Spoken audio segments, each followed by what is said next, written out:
গোমাংস ব্যান, গোমাংস পেলো কী করে, তার একটা প্রশ্ন আছে। কিন্তু কাউকে পিটিয়ে মারা সমর্থনযোগ্য নয়, কাউকে মেরে দেওয়ার অধিকার কারণ নেই। কোনো কিছু ব্যান হলে তাকে পুলিশের কাছে ধরিয়ে দিতে পারতো, তার জেল হতে। দুর্গন্ধ বেরোয়, ডাস্টবিন থেকে সুগন্ধ বেরোয় না। এই তৃণমূল কংগ্রেস সেটাই ডাস্টবিনে পরিণত হয়েছে বেসিক্যালি। এদের কাছ থেকে দুর্গন্ধটাই কাম্য এবং সেটাই বেরোচ্ছে। পিটিয়ে মেরেছে গোরক্ষক বাহিনী। এবং হরিয়ানার মুখ্যমন্ত্রী বলছে যে হরিয়ানায় গোমাংস ব্যান আছে, তাহলে মাংসটা তারা পেলো কীভাবে, তাদের খেলে কীভাবে? হ্যাঁ, ফার্স্ট দেখুন, গোমাংস ব্যান, গোমাংস পেলো কী করে, তার একটা প্রশ্ন আছে।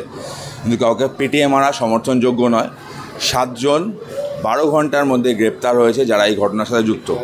তাদের আমি শাস্তির দাবি জানাই। কোথাও গোমাংস ব্যান হলে সেখানে গোমাংস খাওয়াটা উচিত নয়, এটা যেমন ঠিক তেমনই কাউকে মেরে দেওয়ার অধিকার কারণ নেই। কোনো কিছু ব্যান হলে তাকে পুলিশের কাছে ধরিয়ে দিতে পারতো, তার জেল হতে পারতো। তাকে পিটিয়ে মারার অধিকার কাউকে দেয় না, কোনো আইন দেয় না। সুতরাং যারা করেছে তাদেরকে অলরেডি ধরা পড়েছে এবং তারা যেন উপযুক্ত শাস্তি পায়, সেই দাবি থাকবে আমার। একটা প্রশ্ন, লাস্ট, মুখ্যমন্ত্রী খোঁজ করতে বলার পরে একাধিক জায়গায় দেখলাম মুখ্যমন্ত্রীর যারা ভাইরা আছে, সাঙ্গপাঙ্গ আছে, তাদের কুকথার বন্যা বই যাচ্ছে। উত্তর চব্বিশ পরগনার অশোকনগরে আমরা দেখলাম তৃণমূলের প্রাক্তন কাউন্সিলর তিনি মা বোনকে নিয়ে বিকৃত ছবি করে দেওয়ালে টানানোর কথা বললেন প্রতিবাদীদের, কি বলবেন? ডাস্টবিন থেকে দুর্গন্ধ বেরোয়, ডাস্টবিন থেকে সুগন্ধ বেরোয় না। এই তৃণমূল কংগ্রেস সেটাই ডাস্টবিনে পরিণত হয়েছে বেসিক্যালি। এদের কাছ থেকে দুর্গন্ধটাই কাম্য এবং সেটাই বেরোচ্ছে। এবং ওভারঅল যদি আপনাকে ইস্যুগুলো বলি, দেখুন বিভিন্ন জায়গায় এরা কথা বলছে, কিন্তু একটা কথা মনে করে দিই, মানুষ কার্বলিক অ্যাসিড নিয়ে বসে আছে। বেশি ফোঁসফাঁস করলে কার্বলিক অ্যাসিড এদেরকে চুবানো হবে, জনগণ চুবাবে। সাবধানে থাকুন। সাধারণ মানুষ যখন নির্যাতিতার বিচার চেয়ে আন্দোলন করছে সমস্ত অংশের মানুষ, তখন তৃণমূলের পক্ষ থেকে বারবার বলা হচ্ছে বিজেপি রাজনীতি করতে নেমেছে।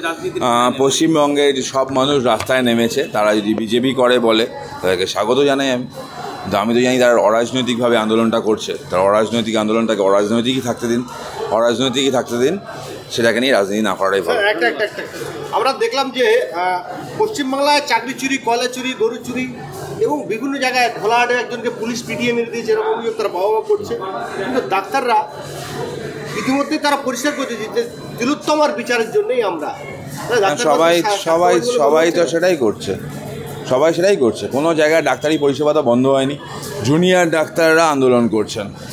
অ্যাজ পার ল, অ্যাজ পার রুল, জুনিয়র ডাক্তাররা তো চিকিৎসা করতে পারেন না। তারা তো একা রোগী দেখতেও পারেন না। অ্যাজ পার ল, কোনো বাইরের কথা নয়। যেসব হসপিটালে মেডিকেল কলেজ নেই, সেখানে জুনিয়র শ্রেণী ডাক্তারও নেই, সেখানে তো আন্দোলন বা ধর্না বা কর্মবিরতি কিছুতেই হচ্ছে না। কারো তো কোনো অসুবিধা হওয়ার কথা না। যদি মুখ্যমন্ত্রী বা তৃণমূল কংগ্রেস মনে করেন যে মেডিকেল কলেজগুলোতে একমাত্র চিকিৎসা হয়, তাহলে গ্রাম বাংলায় যে শয়ে ওই সুপার স্পেশালিটি হসপিটালগুলো হয়েছিল, সেগুলো কি খালি কাঠামো, সেখানে চিকিৎসা হয় না? সেই প্রশ্নটাই তো আসছে।